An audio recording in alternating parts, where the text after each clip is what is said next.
asiento. No sé en cuántas batallas os habréis visto involucrados.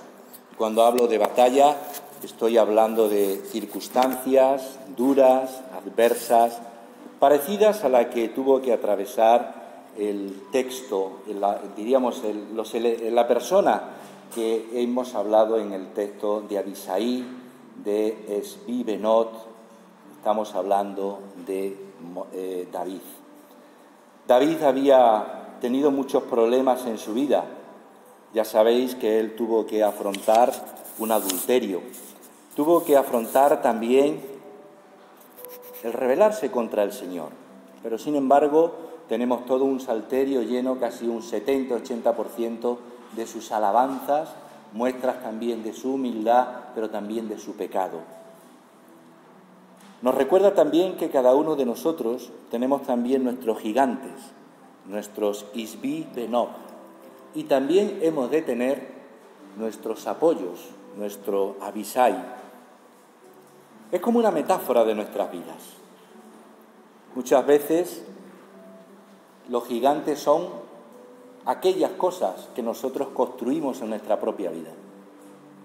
Puede ser el carácter, puede ser nuestro estilo de pensar, puede ser nuestro egoísmo o nuestra adulación. Hay muchos gigantes que pueden parecer que no lo son, pero que si lo analizamos, han apagado la lámpara de Israel, o van apagando la lámpara de Israel. Veis aquí 3 lámparas en el altar de nuestra iglesia. ¿Qué es el altar? Esto es el púlpito. Eso es el altar. Por eso preside la palabra una maceta como objeto de símbolo de vida, de esperanza, y las 3 lámparas como signo trinitario. Pero esas lámparas, el hermano que las va a apagar con la caperuza, porque no es el hombre el que la apaga, sino esa caperuza, eso beben de una mecha, pero esa mecha está con un líquido que es cera líquida. Si nosotros ponemos, ¿os acordáis del que apaga la luz con un cuenco hacia abajo? Está apagando la luz de Israel. El gigante es esa caperuza. Por eso tenemos que descubrir en esta mañana cuáles son nuestros gigantes y llevaros ese análisis para casa. Pero junto con el gigante tenemos que ver cuáles son nuestros apoyos, nuestros Abisai. David tenía, y hemos leído algo, una experiencia con la familia de este Esbi-Benot, uno de los descendientes de los gigantes. Estamos hablando de los filisteos. Y ya antes, porque estamos en el periodo final de la vida de David, había matado a Goliat. Luego se tienen que enfrentar con otro Goliat, que se llamaba también, pero no es el mismo, es otro. Es decir, él tuvo que atravesar varias batallas. Tuvo que enfrentar esos gigantes que el pueblo de Israel no era capaz. Pero uno escogido por el Señor y con la ayuda del Señor pudo hacerlo. Pero hasta un límite. Abisai le dice: nunca más de aquí en adelante saldrás a pelear con nosotros, no sea que se apague la lámpara de Israel. Luego veremos esto.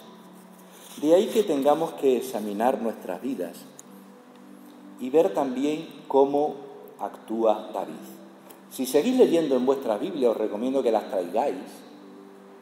Está bien el móvil o la tablet, pero si traéis la Biblia sí podréis subrayar. Y aunque se vaya la luz, esto no se apaga. Pero si traéis la tablet, subrayar. Capítulo 22. ¿Qué dice? Cántico de liberación de David. Uno más. Y ya lo he dicho antes, el Salterio, el libro del Salterio, los Salmos, está lleno de canciones de alabanzas. Pues si vemos aquí el versículo 29, dice: tú eres mi lámpara, oh Señor, mi Dios alumbrará mis tinieblas.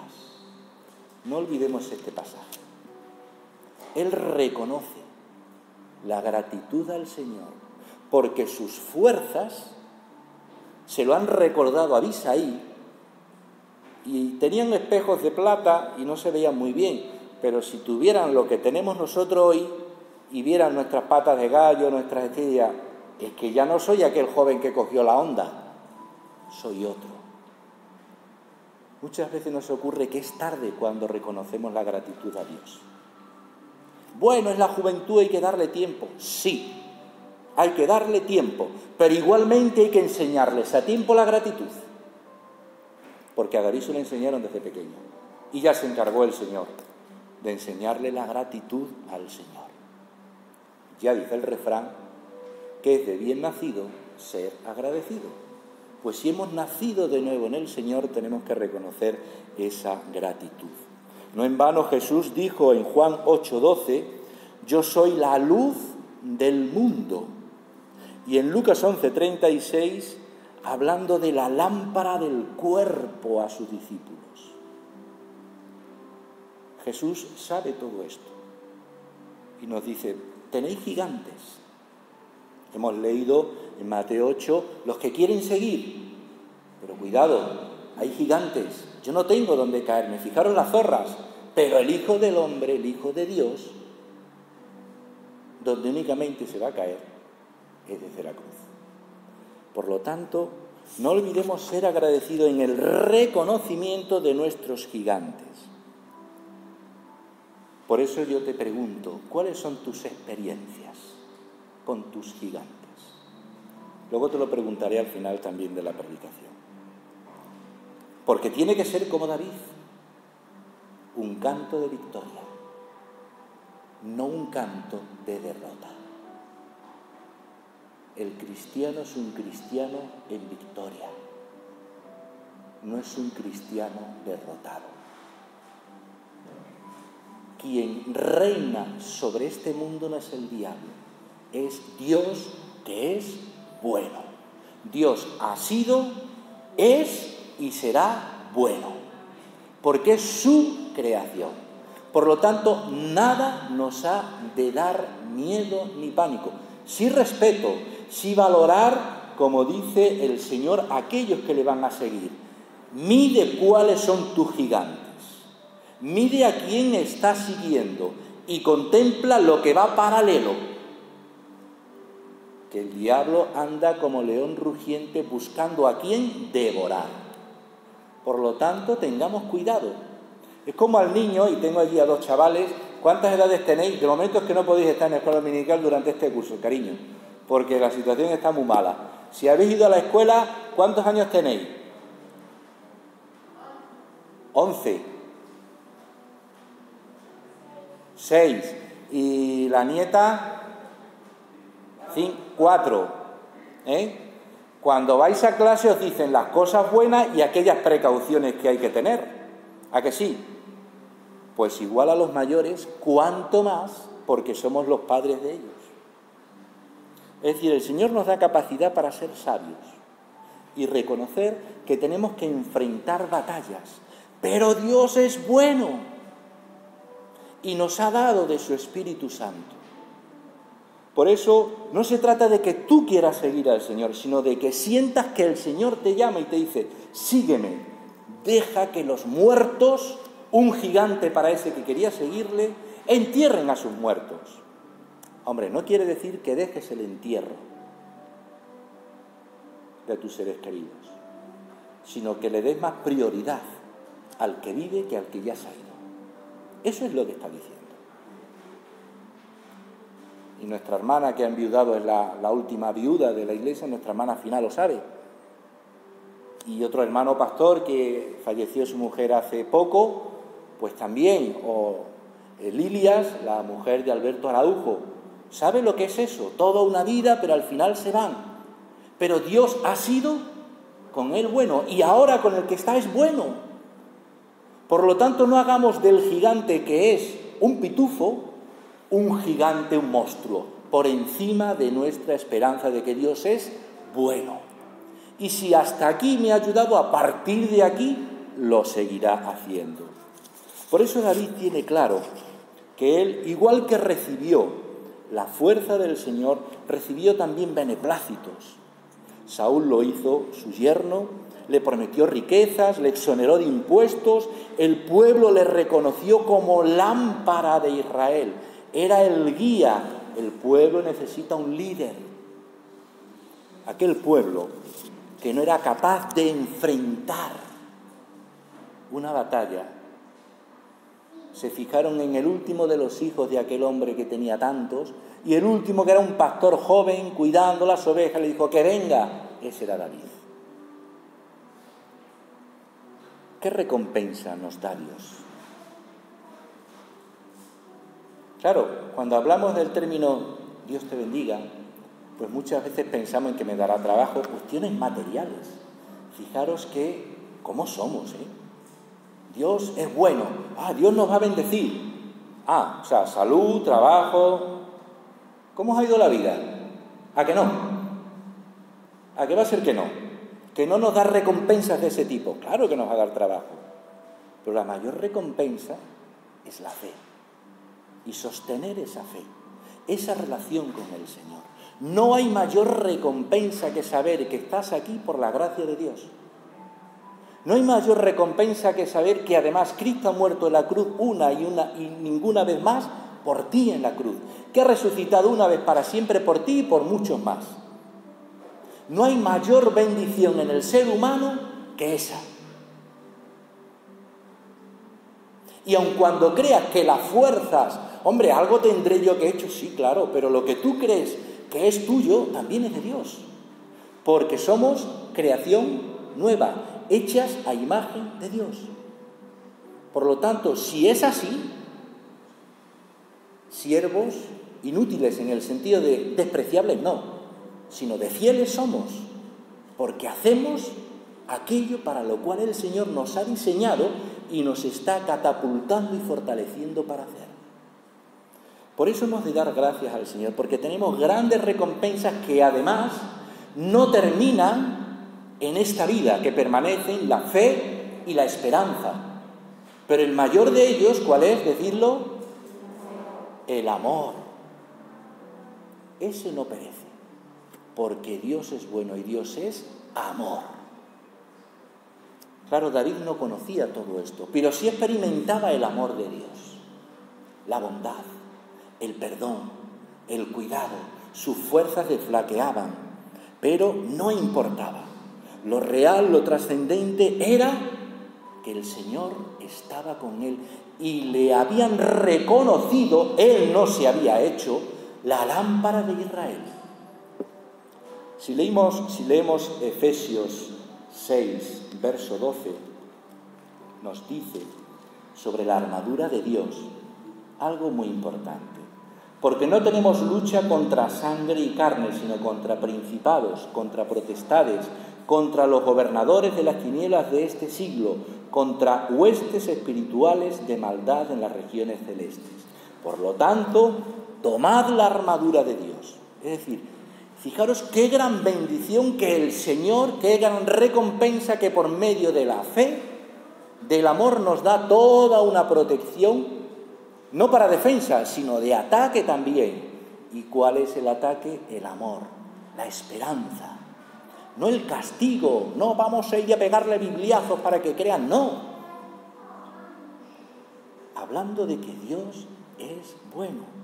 Por eso, si os dais cuenta, y nos falta una, todas estas alabanzas tienen que ver con este tema. Al estar aquí, Dios ha sido bueno, mi pensamiento eres tú.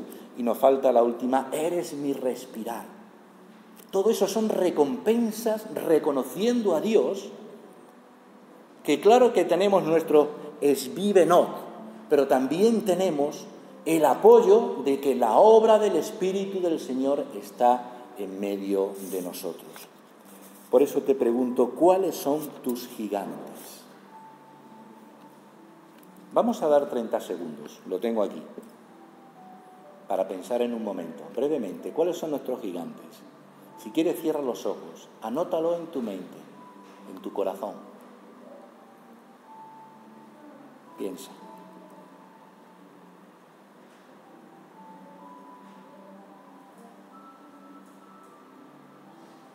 ¿Has identificado ya alguno? ¿Te sientes derrotado respecto a él? o tienes paz. Porque si no se reconoce que es un gigante, no hay paz, hay turbación, hay miedo, hay pánico, hay ganas de salir corriendo. Yo tenía miedo a la oscuridad en mi pueblo, donde me crié, en Sagre. Había un callejón por donde había que pasar y había una luz de aquellas de plato, con una lámpara incandescente, no sé, sería de 100 vatios.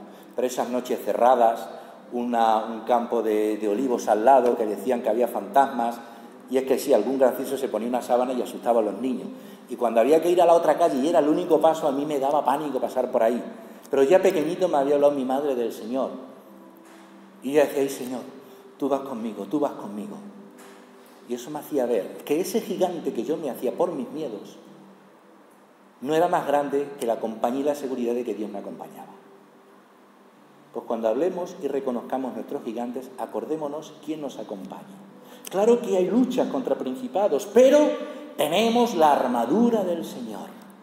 Él está con nosotros.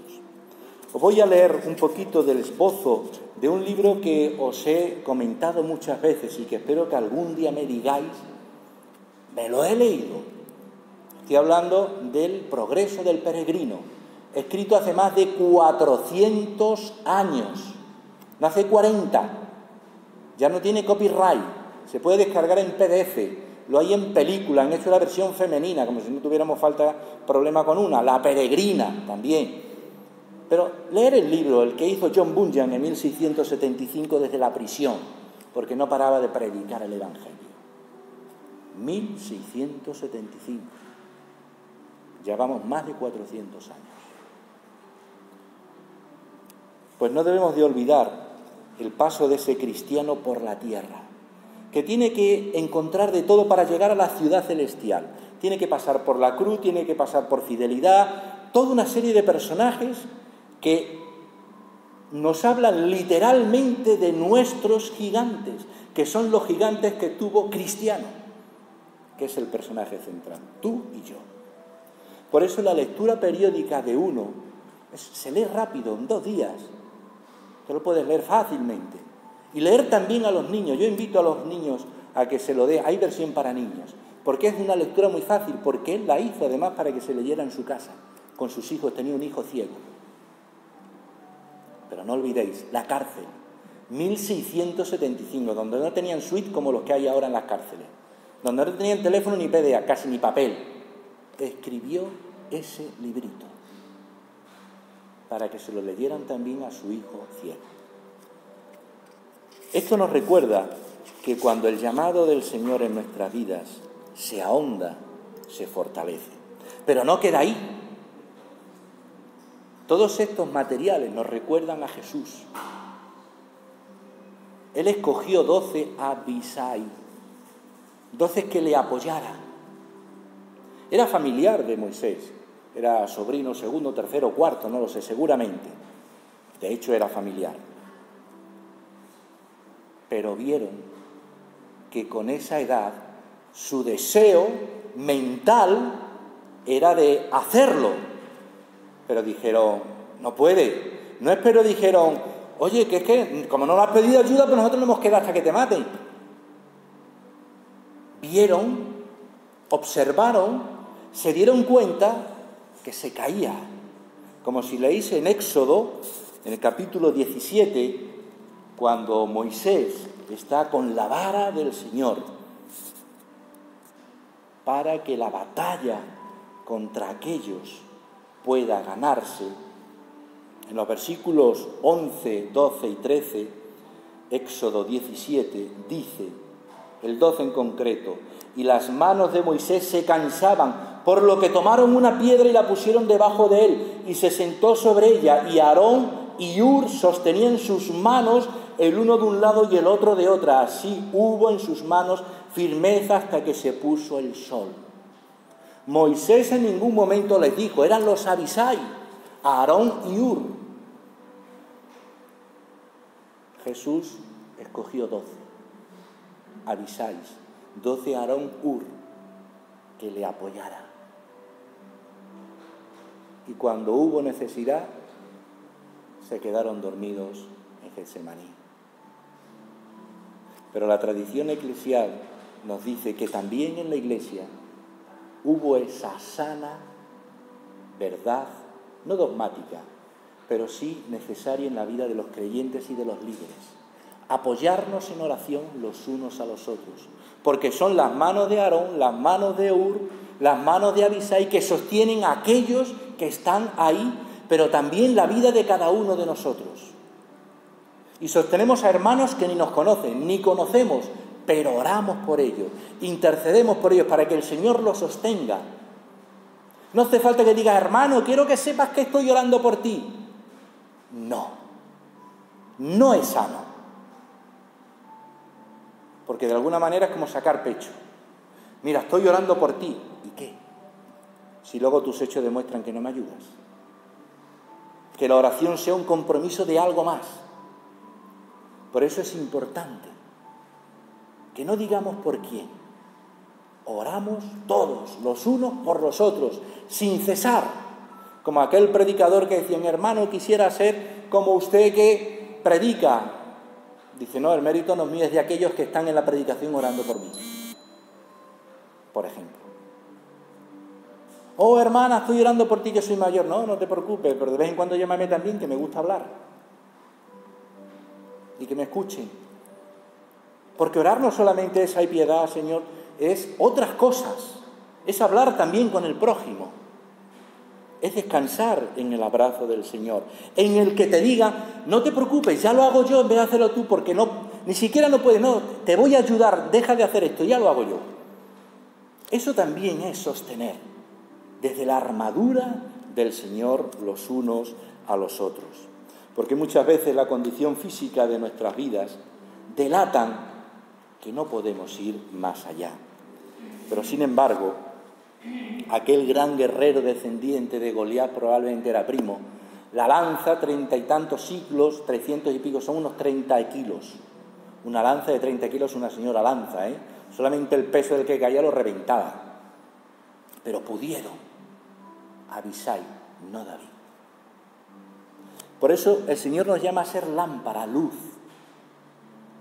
Si nuestras lámparas queremos que no se apaguen, el Señor nos dice, orad los unos por los otros, para que el Espíritu de Dios sea una red, y ya no sea una LED, una lámpara LED, veis allí en aquella, no sé si habéis dado cuenta en todo este tiempo, esa esquina que está iluminada no es para que se ilumine, es porque hay una pequeña librería y hay libros que se prestan y otros que son de regalo y otros que son de oferta. Pues ahí hay una tira que una hermana compró y donó que tiene 200 puntos de LED. Uno solo es como una cerilla, pero 200 juntos se ven y además cambia de color, es muy guay. Le das al automático y cambia de color. Fijaros, todos también nosotros. Por eso es necesario que descubramos cuál es tu isvivenot, como te decía al principio, y que descubras la gratitud y los abisai que hay en ti.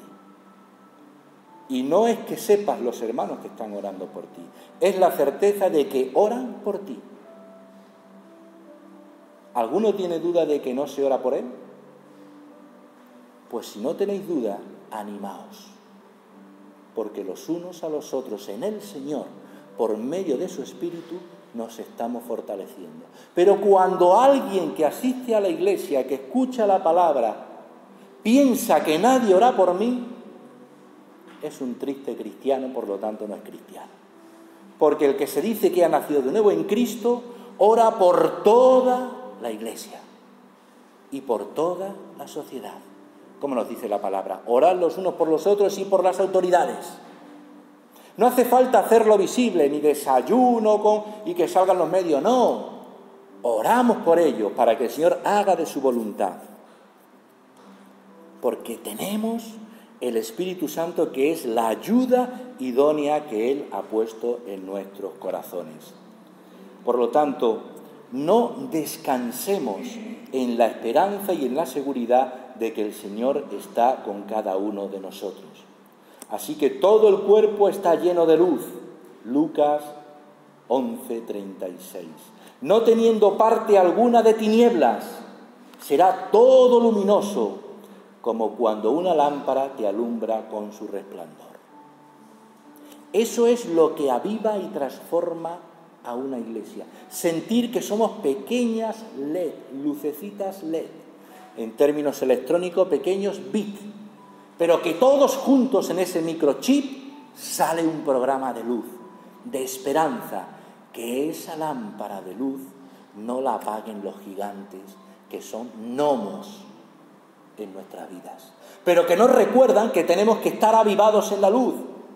Por lo tanto, démosle la trascendencia que tiene para ser humildes y ser agradecidos a Dios por su luz.